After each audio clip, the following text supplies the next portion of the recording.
Hello, and welcome to our virtual tour. Today we'll be taking a look at some of our natural hazards in the world's atmosphere, lithosphere, and hydrosphere. Our journey doesn't begin far, as first we'll be taking a stop to look at the San Andreas Fault to observe the Earth's lithosphere. The San Andreas Fault is about 800 miles long, stretching from the Mendocino coast along south to the San Bernardino Mountains and the Salton Sea. It marks the boundary between North American Plate on the east and the Pacific Plate on the west.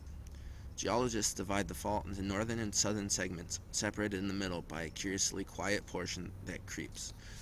Earthquakes are a common occurrence around the San Andreas Fault, with the most notorious being the Great 1906 San Francisco earthquake, measuring in a 7.9 magnitude. Major cities such as Los Angeles, San Francisco, Sacramento, and San Diego are always under constant threat due to their geographical location. Predicting when an earthquake is about to happen is extremely difficult, so instead, the focus should be to mitigate as much damage as possible.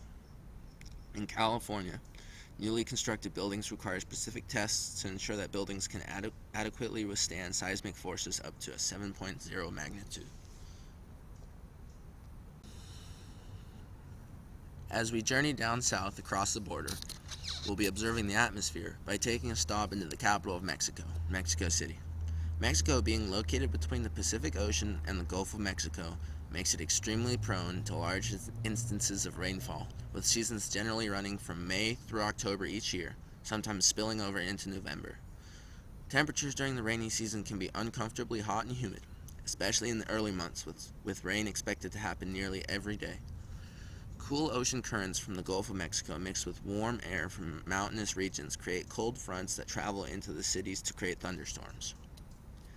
Cold fronts are bodies of air with cooler temperatures than the surrounding air, and they normally move from northwest to southeast. The temperature shift between cold and warm fronts can be drastic, from freezing temperatures near the cold front to warm temperatures close to the warm front. Predicting thunderstorms is a much easier task than predicting earthquakes using modern technology. Most areas of Earth can be seen by weather satellites. Satellites can take pictures of Earth at regular intervals from space, giving information over where clouds are located. Meteorologists watch these pictures over time for rapidly growing clouds, the clue to possible thunderstorms. Satellites also can tell us the temperature of the clouds, which would make it possible to issue thunderstorm warnings to people beforehand. Now we will venture off to Japan to take a look at the lithosphere. Japan is a very modern country, with high vulnerability to natural disasters such as tsunamis and flooding.